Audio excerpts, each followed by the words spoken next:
南洋集团当时中原地区最强大的氏族集团，汉光武帝就是在这样一个环境下熏陶出来的一个开国知识分子皇帝。汉光武帝年轻的时候，他公开讲过，他最喜欢做的2件事：一耕田，二读书。所以他哥哥刘颖就常常讥笑这个弟弟，说你就是个种田的料啊。到这个时候为止，这个年轻人还是对开创一番基业没有什么兴趣。这场之战决定中国命运的一场战役啊！没想到这个朱生打了一场很漂亮的胜仗，分时地好了一个理由杀掉了刘颖。刘秀就在刘颖被杀之后去河北，3年左右的时间，他从一个光杆的王爷弄到好像有10几万的部队开始南下完成他的帝业建武13年，光武就公开讲，从现在开始我从来不谈兵，致力于老百姓的安居乐业。所以东汉建立没有多久，汉朝的国力就恢复得非常快。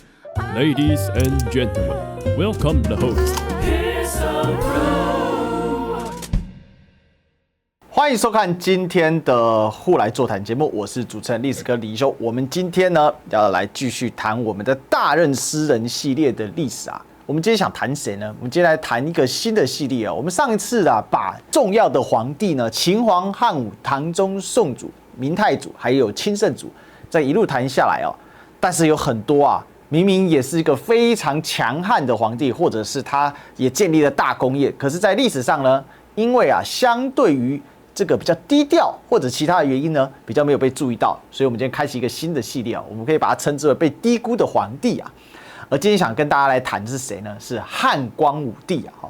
作为啊这个跟汉武帝啊谥号啊非常接近的啊，都一个光字啊，但是呢这2个的性格差很多，时间当然也不一样。汉武帝是西汉的巅峰，而汉光武帝是东汉的开国君主，当然也有一样的，都是刘邦的后代，但是都姓刘，不代表他们的生涯是一样的，差一个光哦，内涵差很多。到底呢，光武帝又有什么样的故事呢？据说这个人呢专情，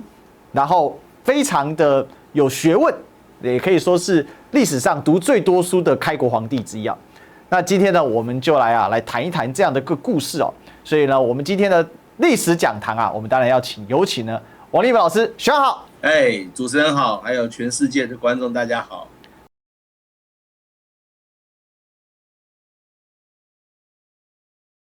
是像我们今天要来谈新的一轮的皇帝哦。之前我们谈的呢都是这种这个大君主系列啊。那我们今天来谈被低估的大君主啊。那这些大君主呢，其实他也很有故事性哦，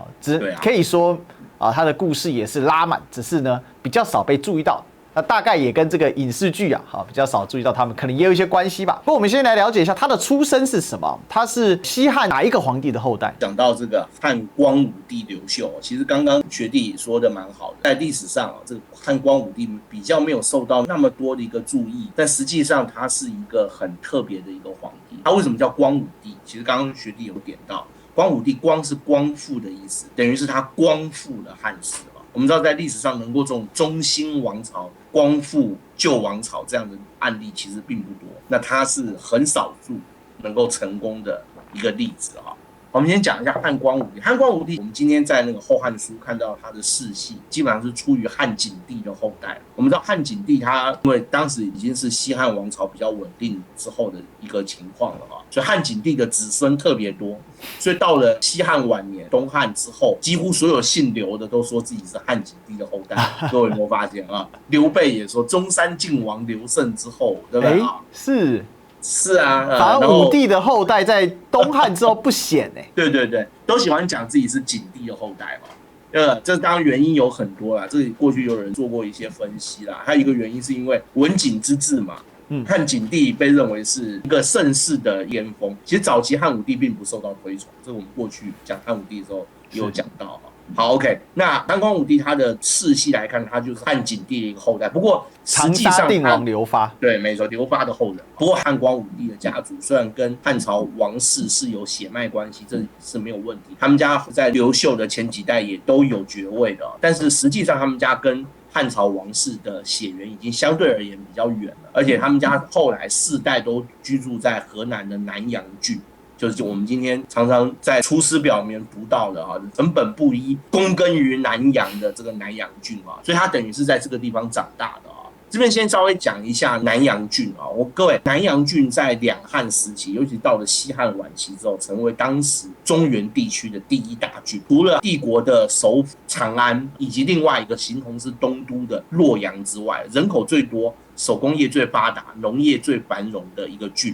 就是南阳郡。而且当时南阳郡的范围比我们今天所知道的中国大陆那个河南地级市南阳市的范围要大很多啊。除了今天包括河南的南部之外，它的幅员现在是一直向南扩张，接近到汉水的北岸，等于是到长江流域。所以诸葛亮说他躬耕于南阳，实际上他那个指的南阳的位置是在今天湖北襄阳附近，你就可以知道当时南阳郡有多大。在当时南阳郡里面最具代表性的一个城市就是宛城。我们知道王莽末年的时候有实行所谓的各种国营企业跟货币改革嘛，当时有设定全国有6个可以货币跟物资的兑换以及调控中心，其中有一个就是在宛城。各位，宛城是当时中国中原地区的一个大城啊，因为一方面它地处南北交通中心，二方面它本身又是一个农业的大生产的地带。所以当时的宛城是一个很大的城市啊，所以南阳郡它的重要性就在这边。所以这个地方因为经济发达、农业发达，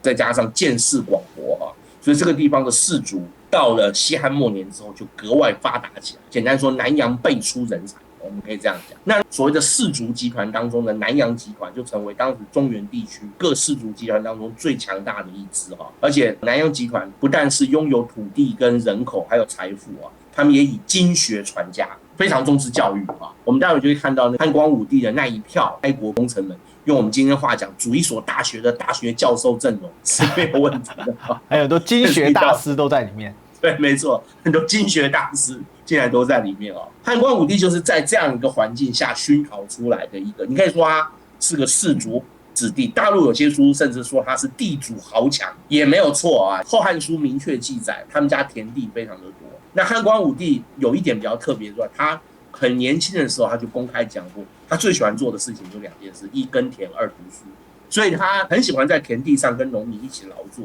当时那个后汉书有一句话讲，叫做天下饥馑而上田独收，上就是经上的意思啊，上田独收就是全天下因为王莽末年收成都不好，只有刘秀他亲自去经营的农场收获还不错啊，而且他颇以此为豪。所以他的哥哥刘隐啊，就常常讥笑这个弟弟，说你这个是没有什么用，你就是个书生，就是个种田的料啊。他甚至讥笑刘隐很像汉高祖刘邦的二哥，只是一个会耕田的人。不过他的家族对这个小孩很栽培啦。据正史记载，他在17、18岁的时候就被送到长安去读太学。我们知道汉武帝以五经取士啊，所谓的设五经博士弟子园，太学就成为当时中国最高的，你可以说是学术机关。你也可以说是文官培养机构啊。当然，他能够去读太学，很重要的一个原因，当然跟他姓刘当然有关系，他的出身背景很好啦。据说他功课也不错啊。那他到了长安之后啊，到底在长安住了多久，这个已经不可考了。不过一般认为大概不会低于3年，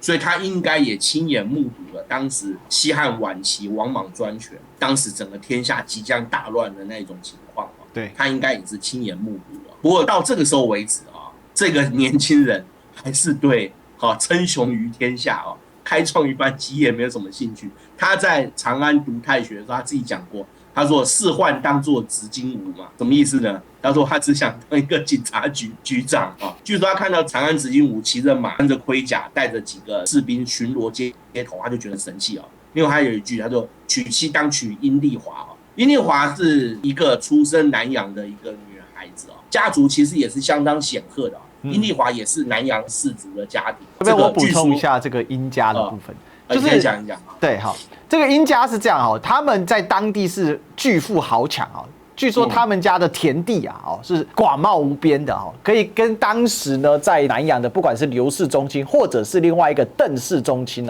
都是非常的这个并列。不过他们家比较特别的是，他们家很久没有出高官显贵了。对。但是他跟后来东汉的功臣邓禹家族，他们也是世代交好，也会联姻，所以殷丽华他可以说是当时南阳地区人家说学校有校花这个应该郡花吧类似这个样子。当然他呢很有意思他小光武帝10岁，所以怎么讲了光武帝也很懂得美貌的少女对，也是有萝莉倾向的哈。据说他看到阴帝华一见倾心，是啊。后来当了皇帝之后，他当然也有后宫嫔妃，但他跟阴帝华的感情当然是非常的好的。阴帝华后来也生下后来的汉明帝嘛，刘庄啊，而且这个女人很识大体。在打天下的时候，曾经一度让位给郭圣通、郭皇后啊，因为当时刘秀在河北打天下嘛，需要得到河北士族的支持，所以他就暂时退让。不过等到天下大定之后啊，光武帝刘秀即位之后，又把皇后的位置又还给了阴帝华啊，所以他们两个人的爱情故事也是很受到许多戏曲故事里面啊所推崇的这样的一个情况。所以我们讲到这边，我们就知道一点，汉光武帝的出生跟中国其他所有各朝代的开国皇帝有一个明显的不同，4个字：知识分子。他是一个受过完整教育的知识分子啊。我们知道中国历史上开国皇帝，要不然就是出身草莽，要不然就是拥兵自重的将领，大概有一个是出身贵族集团，就是李渊，再要不然就是外族的军长。真正出自民间的知识分子，大概只有刘秀，他是一个耕田读书出身的这样一个知识分子。刘秀等到他成就帝业之后，他自己也讲过啊，他年轻的时候并没有这个雄心壮志。中国古代有句俗话叫秀才造反3年不成，对不对啊？这刘秀提供了一个很好的榜样，让我们知道什么叫秀才造反啊，最后你还能够成功。这边再补充一点阴帝华的一些小故事哦。这个阴帝华也是中国历史上第一个有正式的谥号的一个皇后啊，她后来被视为光烈皇后，所以我们这边写汉光烈皇后哦，阴帝华。那还有一个点是，她还蛮特别的，就是说她是比郭圣通还早一点点嘛，刚才学长提到。对。那为什么呢？因为当时呢，她要结盟真定王刘洋，那这个郭圣通其实是这个真定王刘洋的外甥女啊，等于说是政治联姻啊。但是呢，刘秀这个人很有意思哦，就是阴帝华他识大体，他退让，好，就以妻将为妾。但是呢，这个郭圣通到了刘秀开国之后呢，他也没有马上被废，他也是因为郭皇后有犯一些错，基本上就嫉妒嘛，那但是也不是真正的大错，当然就是顺势就把他降下去了。不过从这些事情可以看出刘秀人格特质，他是一个蛮安分的人哦。要不是有人逼他造反哦，那他哪会造反呢？到底谁逼他造反呢？天下大乱啊，就要找到一个未来人王莽又降临到这人世啦。对，没错。王莽末年有多乱呢？这样到底为什么当时会搞到天下大乱？我这边稍微再讲一下，王莽的许多改革不是坏事，但是他的改革动到当时太多的既得利益的阶层，所以他的改革想在很短的时间之内就把中国的社会结构跟中国社会财富做一次全部的重分配。我们可以这样讲，比如说全国土地收归国有，重新分配，1夫100亩。比如说释放全国所有的奴婢。各位，你想想看，你这样弄的结果，不但让原先的生产秩序受到干扰，而且最重要的是，你让世家大族怎么接受？你等于完全摧毁了他们的经济跟社会基础。我们可以这样讲。那我们就要讲一下为什么王莽晚期会乱成这个样子。我们如果是用一句话来讲，就是改革失败，吧？那如果用比较现实的层面来讲，就是他让2种人同时反对他，造成后来整个天下叫做民心思汉这样的一个局面。那老百姓会思念汉朝的原因，就可见你不如从前嘛。我先讲一个数字，各位就知道王莽末年，西汉末年全中国的人口据估计大概已经接近7000万。等到汉光武帝天下安定之后，做了一个统计，当时中国人口大概最多只有1400万。我的天！你就可以知道已经到什么地步，尤其是西汉帝国的心脏地带长安的大关中地区几乎全部毁灭，但人口剩不到全盛时期的1/4，已经荒凉残破到极点。因为整个关中地区几经战乱，来回打了非常多次，所以就整个关中都毁掉了。我们就可以知道王莽末年这场大乱有多可怕，甚至于有人做过统计它的动乱跟破坏程度甚至于超过秦末。有2种人到了王莽末年的时候开始起来反对王莽。第一个就是因为他的改革失败，导致农业环境的毁灭，再加上连年的天灾人祸，所以使得农民的日子很难过。所以当时不断有各地的民兵出来反抗王莽，就是农民造反。农民造反最有名的2支，就是一支是我们大家都知道绿林兵另外一支是赤眉兵绿林跟赤眉是当时农民造反里面2支力量最强大的部队或你说是2支农民军绿林跟赤眉的造反原因，就是我刚刚讲，其实跟中国历史上其他农民造反差不多，连年的旱灾、蝗灾，再加上政治的腐败终于造成整个农村环境的崩溃就起来。这先讲一下绿林绿林起于清朝天凤4年，就是西元17年由新市，新市是今天湖北省新山市因为这个地方因为发生了严重的饥荒。我告诉各位，湖北会发生饥荒是很奇怪的事情。我自己在湖北住过，我知道湖北真至于之下，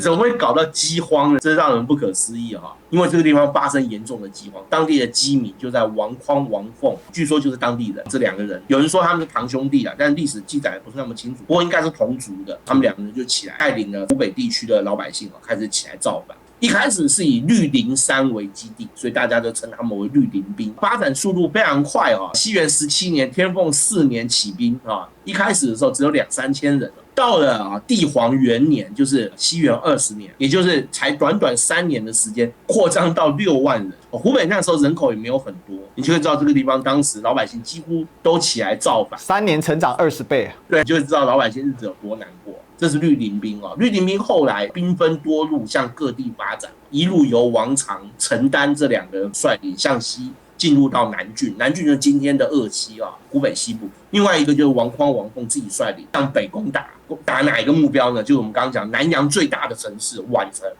控制了宛城就控制交通跟生产。另外还有一支由陈穆廖湛率领后来逐渐发展。他们往南阳这里打的时候也得到了当时南阳集团的响应。最有名的就是我们刚刚前面讲刘秀的哥哥刘隐。刘秀兄弟一开始就是响应绿林兵中的一支，被称作冲林兵冲林兵，我先告诉各位，这不单只是刘隐、刘秀2兄弟而已他是带着整个南阳集团一起加入的等到控制了大部分的南阳郡之后，绿林就成为当时中国最大的一支力量军力最强，而且掌握的地区生产力也比较多各地的绿林兵就在帝皇4年，西元23年，南阳这一带会师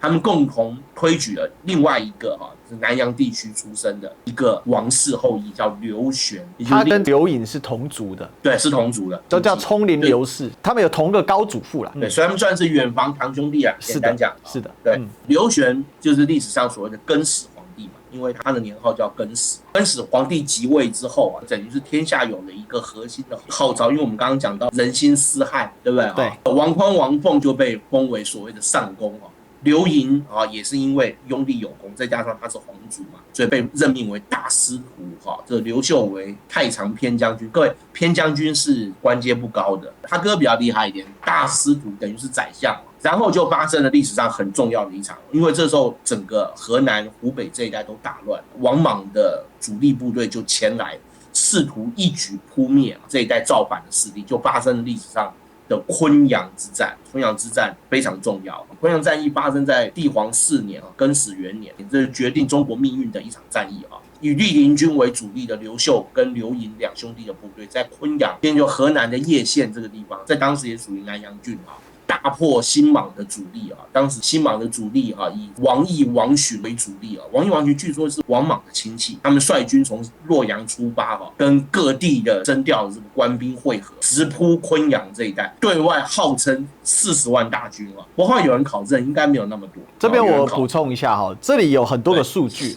主要是这样，亲上战场的大概是5-6万，绿林部队的话呢，大概就是1万余到2万，所以其实还是一场以少胜多。但是我们必须说，古代算数字为什么那么大？因为后勤非常吃力，后面有一大堆的民夫、预备队、后备队，还有在路途上的这边。当时是这样因为一开始绿林部队认为说，那我们要不要守住昆阳？因为昆阳不守，那他们就直扑宛城而来嘛。那我们可以看这一张昆阳之战地图，大家可以看到这个王凤跟刘秀的部队是从南阳的郡治的地方，就是宛城出发来守这个昆阳。那王寻、王毅的大军就从北边的河南郡下来就直扑过来，所以等于在这边决战最后选定的这个决战点就是要以昆阳为决战点。那一开始王莽部队是包围了昆阳的部分这里面有一个人呢，本来呢就只是个偏将军南18然后呢突然大放异彩以3000兵呢破主力的1万人的尤其当时这个带领1万人是谁？是王许是整个部队的主帅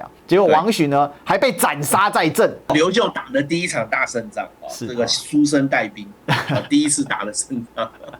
结果就连带导致整个新莽部队就崩溃了因为当时其实新朝的部队的士气已经很差了。为什么？因为他们已经派了非常多的部队到了山东地区。我们记得山东地区不是只说现在的山东省而已，是太行山以东也就是他出了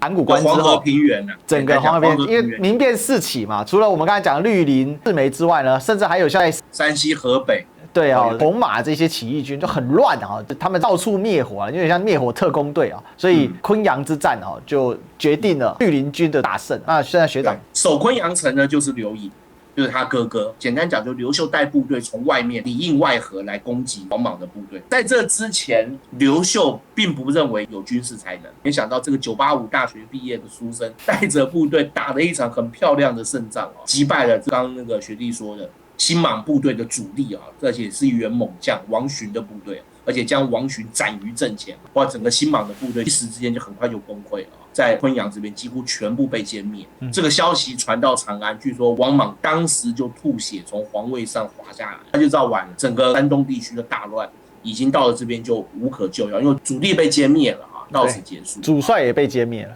对，没错那刘盈、刘秀兄弟因为这一仗打了大胜仗，他们两个人的地位也就陡然而升更始皇帝立刻下令义军就是绿林兵乘胜追击派遣王匡攻击洛阳，另外这个申屠建、李松这些人攻击武关。武关就在今天的南阳，再过去一点，往陕西的方向走一点。各位过了武关之后，就是当年刘邦进入关中的路，所以这条路打通了，那也就代表往关中、往陕西的大门也就通了而且昆阳这一仗打完之后，全国各地本来还有一些地位或者说这个立场比较暧昧的一些州县，也纷纷打起汉军的旗号可以说王莽众叛亲离所以到这边之后大概已经是完蛋了。果然不到3个月，绿林大军攻入长安王莽这种说法，就是说他被杀了这个新朝也就到此结束了照道理讲，历史发展到这边，我们有个感觉，那个更始刘玄应该就统一天下了，对不对？但实际上这是大乱的第一阶段而已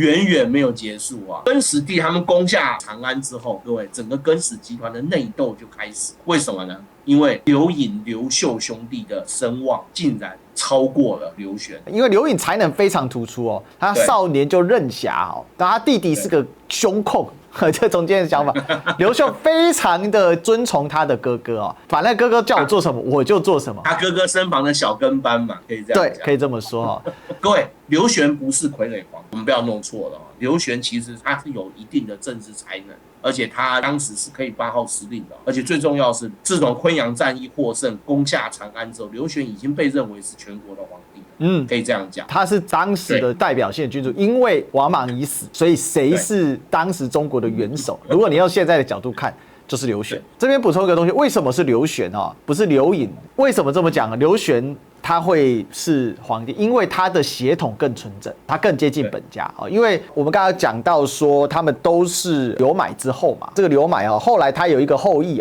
被封成冲陵郡王他就是从冲陵侯这一系的他是跟本家比较近，所以以当时的人是非常重视血统的，所以他离嫡系更近，自然他的身份是比较尊贵的。对，所以刘玄他有一个天然的政治上的一个号召力是在这里，这大家要了解。其实你可以类比一个，就是西楚霸王项羽。他的叔叔当时还立了楚怀王嘛，所以从这个角度理解，大概就会比较清楚为什么当时更始帝他是有实权的，而且这个实权很有意思。绿林军少起山林之后，本来是各路的豪杰和在一起，但是当他的这个政治地位突出之后，更始皇帝是用他的政治号召力去得到了实权。本来绿林应该到这个时候，因为他拥立更始，天下就有机会可以，可是绿林发生严重的内讧，内讧又分2方面来看，第一个就是我们刚刚讲。他对刘盈、刘秀兄弟的不信任，所以找了一个理由就杀掉了刘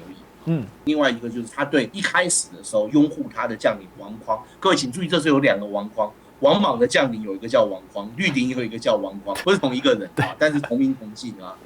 然后他对王匡也不信，就对原始的绿林部队也有猜忌所以王匡一度率军出走哪里呢？他去投奔了赤眉，所以让赤眉强大，给了赤眉机会。所以赤眉在不久之后就攻入长安。攻入长安之后，果然造成非常惨重的杀戮，让整个关中地区陷入长期的混战。我可以告诉各位，整个关中地区那时候老百姓几乎是完全没有办法生活，水利措施全部摧毁，社会秩序摧毁，而且赤眉后来攻入长安之后，也放火烧掉了一部分汉朝所遗留下来的一些宫廷建筑。整个长安城受到很大的破坏。刘玄被赤眉俘虏，一开始的时候贬为长沙王，但是不久之后，他还是找了一个理由把刘玄给杀掉了啊。所以等到赤眉攻入长安之后，基本上也等于是宣布历史上称作玄汉政权就到此结束了哈。我们再讲一下另外一支强大的起义部队，因为对后来的影响也很大，就是历史上称作叫赤眉兵啊。赤眉兵为什么叫赤眉兵？因为他的眉毛染成红色嘛。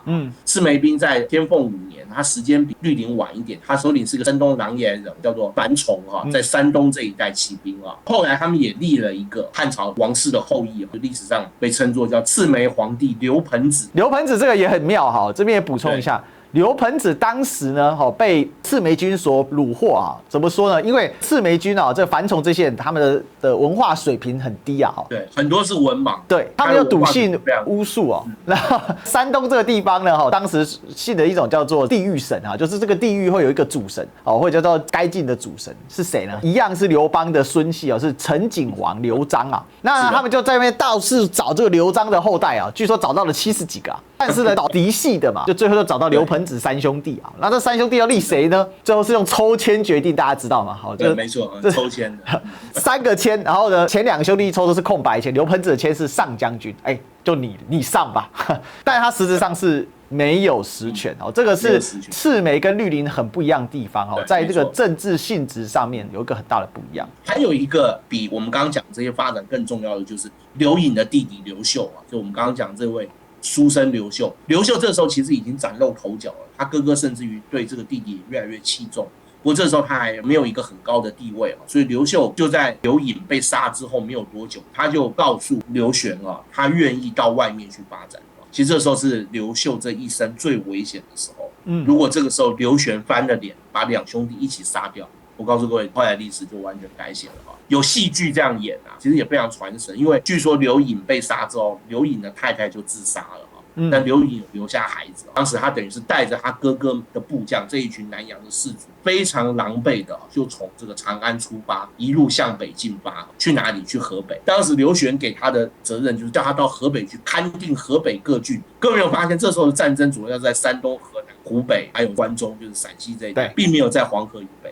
他叫他到黄河以北去招抚各州县。各位，这等于是叫他带了大概100多个人，就把他丢到那乱成一团铜马贼四处横行的河北去，那等于是要他去死啊！其实坦白讲这个在戏剧里面有这个刘秀坐在马车上抱着他哥哥的孩子，一直嚎啕大哭他对他的未来的前途也没有那么样的一个把握不过这个书生很快就振作起来了。他到了河北之后，一开始当然非常的艰苦这个正史上有多次记载，甚至有一段时间有一餐没一餐了。不过有2个很重要的优势被他掌握到了。第一个就是他到了河北之后，当时河北是各种势力林立最大的就是刚刚学弟说的铜马贼。铜马贼的领导人叫王朗，王朗据说他是一个算命的他觉得他自己也能当皇帝，他后来就把自己改名叫刘子羽这个子就是天子的子羽，自称刘家后代。对，自称他是刘家后代，他说他是汉宣帝多少代的子孙，他就这样讲。而且他的部队也不少，据说号称30万人。不过当时河北地区的士族还是很期待能够有一个正统的汉朝政府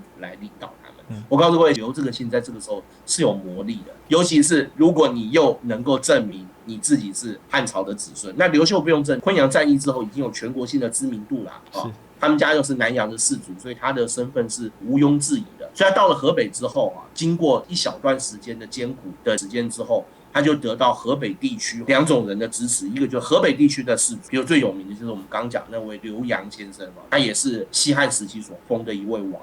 还有一个就得到河北的另外一位世家大族，姓郭。其实这个郭家跟在河北的刘家其实是亲戚他们2家过去在河北都很有关系得到这2家的支持就是刚刚那个我们讲的阴丽华的时候就讲到，据说刘秀的长相也非常的斯文清秀很讨人喜欢。对，没错，你看这张就知道。我觉得很难想象一个细皮嫩肉的一个书生，对不对？能够在当时能够得到这么多广泛的一个支持。他到了河北之后，他也就娶了当时河北最大的氏族的郭家的女儿郭圣通嘛。刚刚我们有讲到那个阴丽华也就暂时退让，所以郭圣通就成为后来的皇后。更始在把他丢到河北的时候，把他封为萧王萧瑟的萧所以一开始他也打着萧王这个旗号。他在河北最重要的一次就是在几场战役当中击溃了王朗的铜马贼不过他采用的是招抚的政策，所以他打败了通马贼，击破了王朗等人之后，他把大量通马贼收编为他自己的部队，所以短短3年左右的时间，他就把河北整理的差不多。各位，这真是一个奇迹，我必须要讲。而且他手上从一个光杆的一个王爷，对不对？一下子弄到他手上有10几万的部队。这个时候他再回头再看一下黄河以南，就是我刚刚讲的赤眉正在关中烧杀嘛，绿林的单于势力也还在跟赤眉打仗，整个黄河以南关中地区还是乱成一团，需要有人来收拾。这个时候刘秀采取一个非常重要的一个措施，他命令一个人，他信得过的人，也是个南阳士族，叫寇恂，屯田在河内，就今天河北省的南部，河南省的北部，跨黄河。寇恂是早期跟刘秀集团壮大的一个很重要的人。中国自古以来兵戎合一，一定要有稳定的后方。当年汉高祖刘邦萧何屯田关中，寇恂屯田河内，后来曹操用枣枝屯田河南的许昌，都奠定了他们集团发展的基础，有稳定的粮食跟兵源，这个非常重要。寇恂屯田在河内，让整个刘秀集团有了一个稳定的一个后勤。刘秀就可以放手一搏，就带着他在河北所收编的这些部队开始南下，完成他的帝业。其实这个时候南方也没有那么大的一个势力了，所以他带着部队下来之后，其实发展的相对而言也还算比较顺利了。当时在中国各地大概有几个势力还是比较头痛一点的，比如说在河套的卢方，比如说在河西的窦融，比如说在四川的公孙述这些算是比较大的一个割据势力。卢方因为他背靠南匈奴，他倚仗匈奴为后援，这个比较难以对付一点。但是比较重要的2个，一个就是河西的窦融，窦融当时带着河西4郡，这历史上很有名的扶风窦氏，两汉时期皇后外戚家中最显赫的一个，他带着河西4郡的土地跟人民就向汉光武帝归降，这是很重要的一点，让整个西北地区基本上就安定。我们这边稍微讲一下，河西走廊是到了汉武帝的时候才收入中国的版图，这武威、张掖、酒泉、多蒙、黄到窦氏在新莽后期到这个时候为止，窦氏在河西地区的经营，才让这个地方真正用今天的话讲叫做内地化。因为中原战乱，有大量的汉人逃到河西地区去。各位，河西这个时候是非常繁荣的一个地区，因为它没有经过战乱，有大量的人口往这边聚集，再加上这时候气候跟今天不一样，河西地区还是一个非常适合农耕的一个地区，并不是沙漠地区。所以窦融带着河西4郡归降，对刘秀来讲是一个很大的帮助。然后在河南、湖北这一带就没有太多的战斗，比较头痛的是什么？割据在四川另外一个大势力，历史上称之叫公孙述。公孙述稍微讲一下这个公孙述，据说也是出身一个儒生，他也是个读书人，而且他很早就进入到四川地区，而且他在四川地区也一直以来都采取一个保境安民这样的一个措施，这似乎是中国历史上四川地方政权的一个特性嘛，比较安于他的现状，没有向外发展。其实他有段时间他的机会非常好，因为他北边的关中乱成一团，对不对？汉光武派邓禹去经营关中也不是那么顺利，因为赤眉力量非常强大，邓禹在关中也是陷入苦战。这公孙述他是右扶风人，就也是今天的陕西人，西安附近据说他也曾经当过地方官。不过他后来王莽篡汉的时候，他当时就在益州这边混合益州各地的力量，自认为益州牧，他的力量就变得非常大。他有一个称呼很有名他自号为白帝。对，白帝没错，因为白帝城嘛。对，他就建了白帝城，就是朝辞白帝彩云间。彩云间，这个白帝就是公孙述。那他有一个国号叫陈。对，然后他在隆兴元年的时候自立为皇帝，就是跟刘秀同一个时间自立为帝了。在西元25年，他的国号叫陈家嘛，陈家帝国历史上又称自己为白帝嘛，就是刚刚那个学弟说的不过他到了四川之后，其实他本来是有很好的机会，可以好好发展他的力量，把这些地方都收入他的版图。可是他到了四川之后，就安于享乐，没有好好经营这里。但是我们退几步想，他也让四川没有什么战乱，所以暂时来讲，四川也就没有什么事情。后来到了隆兴12年，西元36年，其实汉光武帝派过很多人去跟他讲，叫他投降。叫他比照窦融，可是公孙述都拒绝了最后就只好使用今天话讲武统嘛，对不对？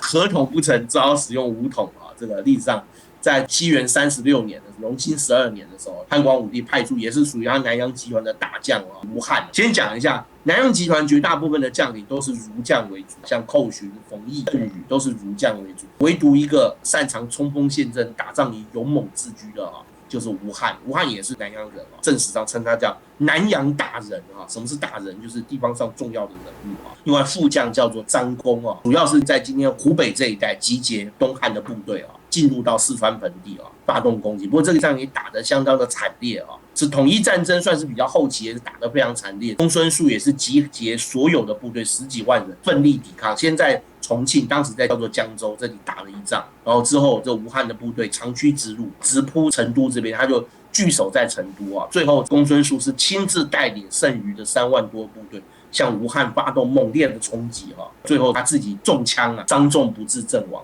最后成都就开城投降，吴汉也把这个成都做了一番烧杀，重兵大掠，历史上的陈家帝国就到此结束。不过他也称了12年皇帝，对不对基本上公孙述的陈家政权的覆灭，也就注定了整个天下一统的局面基本就告成。河套还有一个卢邦，不过卢邦有的时候匈奴支持他就进来一下然后等到东汉部队来，他就往北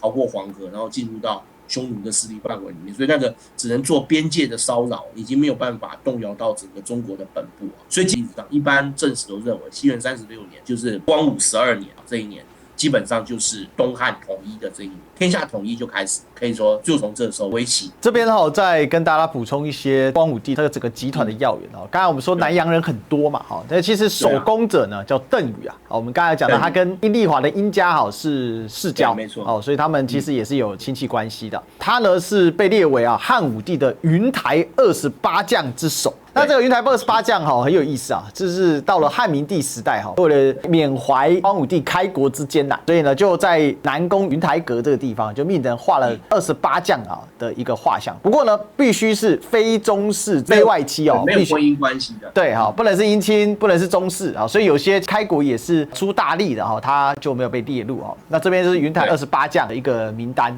大家可以看到的邓禹。这里还有一个也很有趣的28将后来又补了4个，为什么？因为他们本来是姻亲结果他们的这个姻亲关系结束什么结束？因为当事人过世了就明帝又把他补进去。比如说有名就像窦融窦融他们家娶了刘家好几个公主啦号称窦家有3公主那1公2侯3公主，所以后来他也进了云台阁，但是就不列入云台28将那其实每一个人的故事都非常的精彩跟丰富啦那碍于版面我们没有办法每一个都讲我这边稍微讲一下台湾民间的信仰，所谓的9府千岁中的邓府千岁就是邓禹就是邓禹，没错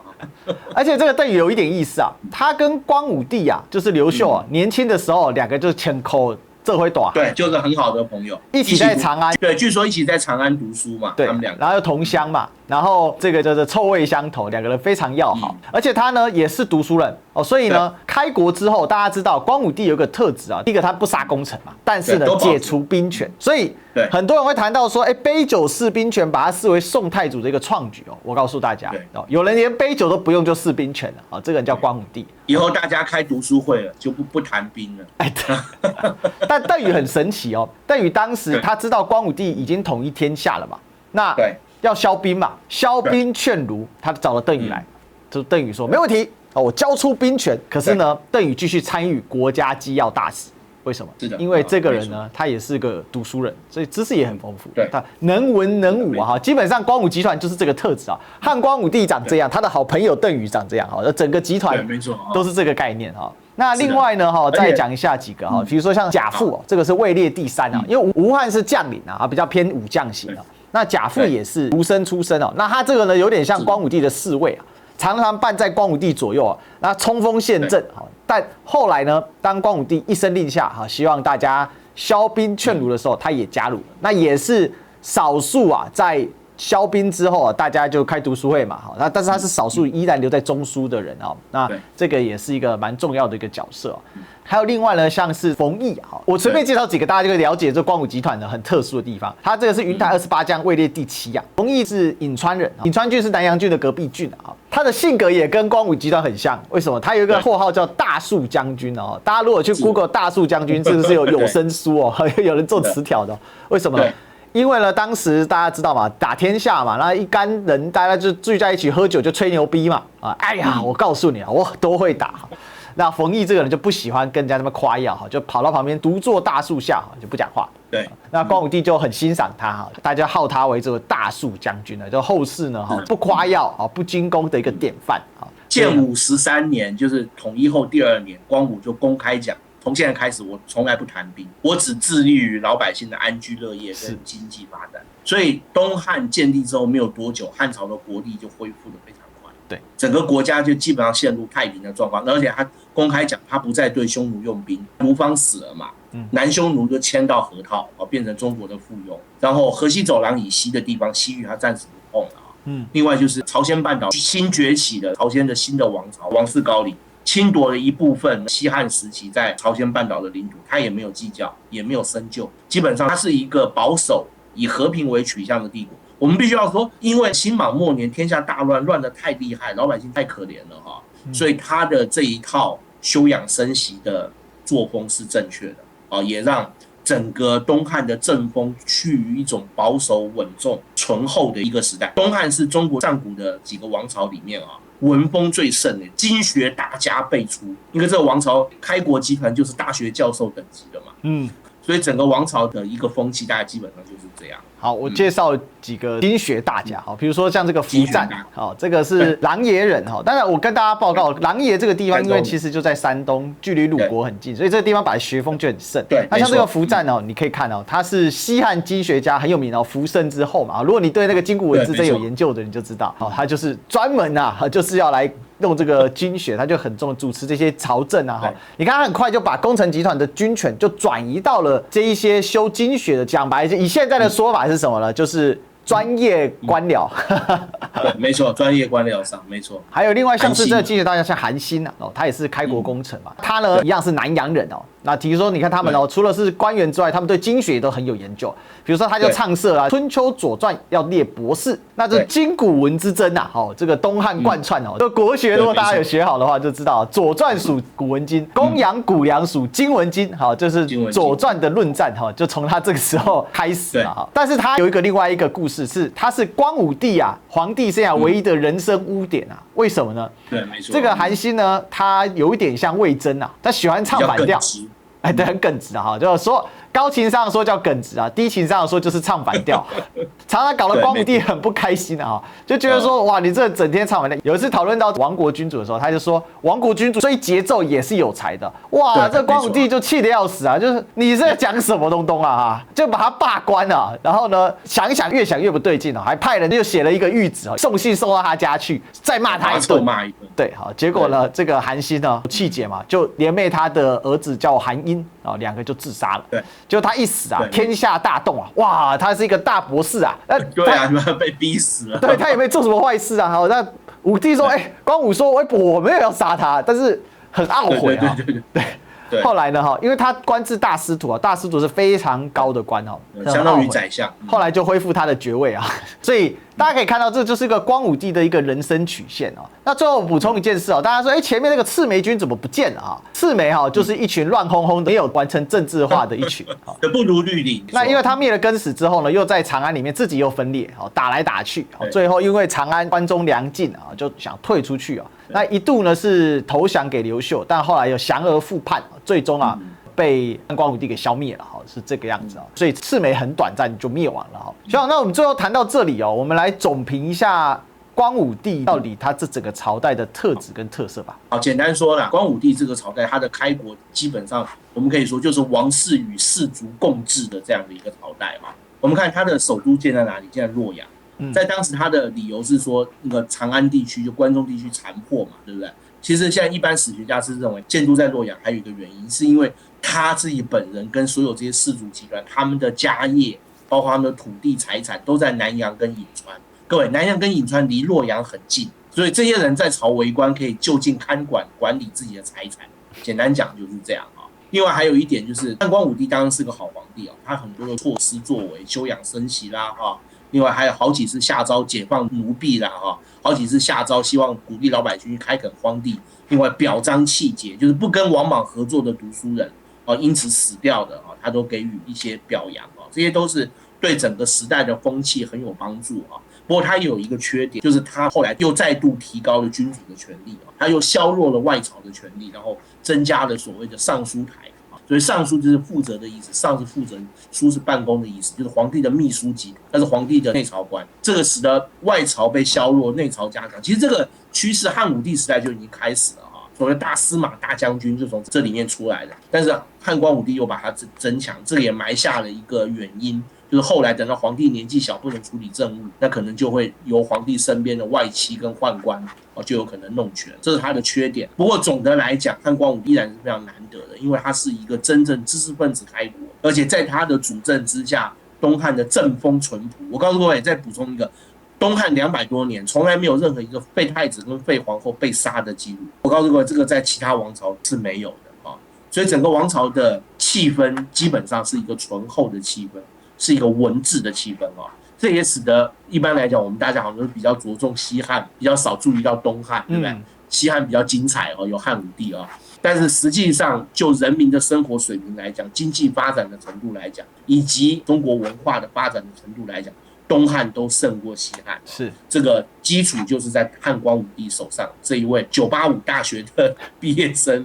所奠定的基础我们可以这样讲，可以这么说啦东汉是真正把儒学给深化奠基的一个朝代，没错，它让儒学几乎是渗透到中国的文化的里里外外。因为我们知道西汉皇帝基本上是霸王道杂志嘛，这件事情宣帝是讲的非常赤裸裸，他也不给你演的。但是昭宣也被认为昭宣之治他是一个很有为的皇帝，所以其实我们在看这个朝代还有不同的风范不过有一个事情呢就是有一位废皇帝被杀，谁呢？是后来董卓杀的汉少帝。对，汉少帝，对，没错，被军阀杀掉。对，还有一个可以看出光武帝真的是很仁厚，大家知道吗？刚才前面有提到这个刘盆子他一度被赤眉军永历为帝嘛。这个赤眉当时永历了刘盆子，因为他们家是属于比较家道中落的跟刘秀他们家算是家业还很完整，不太一样。他就是幼时为牧童所以人家就叫他放牛仔对，没错。他也真的是放牛班，他自本身文化素养也不高。他在东汉一朝做过皇帝竟然完全没事虽然废为庶人那后来晚年的时候，双眼失明刘秀还把他呢派给了他的一个赵王刘良作为郎中，讲白了就让他养老了，颐养天年我敢说，如果根死没有死的话，刘秀应该也不会杀。是的我甚至这样认为。根死是被赤眉杀的而且更甚者我去查了一个资料，刘盆子的墓竟然有在1970年代之前还找得到，但现在已经坏掉了。大家可以去查一查这个资讯那最后我想要引用一下著名大儒王夫之我们说明末清初三先生他所写的《读通鉴论》里面来形容光武帝，我们做一个总结了他这边就分了几段写到光武之得天下，较高帝而犹难矣就说光武要得到这天下比汉高祖刘邦更难还要难。楚汉相争打4年而已大家可以看到，光是要平定公孙述搞了10几年才轮到他。对你就知道了。而且当时有几个比较重要的大将甚至一度被公孙述的手下给刺杀了比如说刚才没提到的其中一个光武帝的大将叫陈鹏，他也是云台28将跃列第6而且呢他以信义著称他有一个神力，就是他可以不断的招募各方他只要修书一封去，人家就看陈鹏将军投降。很有声望，非常有声望。结果呢，在攻四川的时候，被公孙述派的刺客诈降刺杀，一箭刺穿他的东腹处然后陈鹏还忍痛写了最后的诀别书给了光武帝，然后一刀拔起来，血溅而死那你就会知道，其实是真的很艰苦了，这么大的大将也损失了。另外就讲到3代而下，取天下者由光武独焉而宋太祖次也不无小疵而大以存矣就我们要这从3代，就是说夏商周之后要取天下的就光武是第1的宋太祖是第2因为宋太祖当时也是天下大乱嘛重点是什么？虽然有一些小过失比如说我们刚才讲到了他不小心去逼死韩信但是呢基本上是非常好的，纯就纯美的意思嘛，大致上是非常棒的那另外光武之于功臣恩自沃也位以崇，生以安，民以不损，这是什么意思呢？就是说他对这些功臣真的是恩义之尽对他们非常，你的位置很崇高，4代跟皇族通婚然后呢你的侯爵位也是让你4代传承下去也没血反也没血侯那当然这里他讲说，而独于马苑寡恩焉哦，愿自取之乎啊。就马苑呢是比较特例的哈，但今天没时间讲到。这里我倒是补充一个点哈，就是说你看他的系统很高。首先先问一下学长一个事，就是说为什么读书人这么推崇光武帝？4个字：外圣内王。大家认为说，你作为一个国家的治理者，或你掌握很大的权力的人，必须要做到这4个字：外圣内王。简单讲，就是你表面上看起来你是一个掌权的一个政治人物，但是你的内心里面必须要恢复或信仰孔孟圣道。所以王夫之他就认为，中国历史上能够做到外圣内王的皇帝非常的少啊，甚至于他认为光武就是其中的一个典型。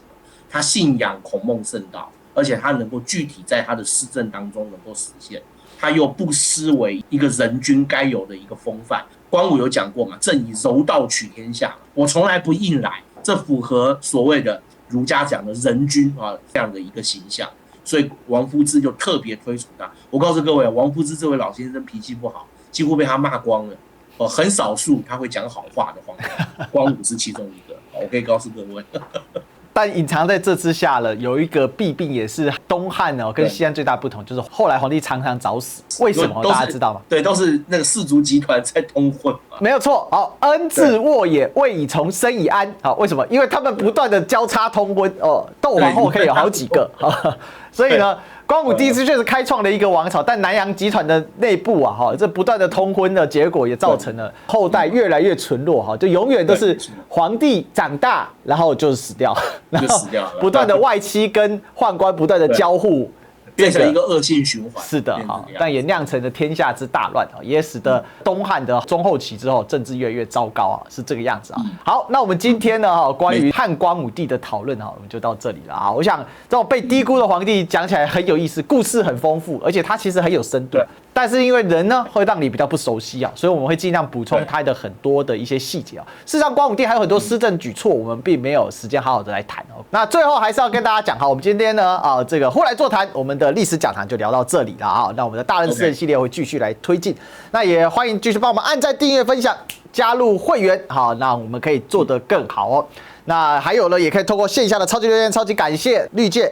PayPal、微信或者是邮局给我们更多粮草赞助，让我们继续好的做下去。那我们今天谢谢学长，好，谢谢大家，谢谢。好，那我们就今天就聊到这里了，那我们就期待下一期再相见喽，拜拜。拜拜。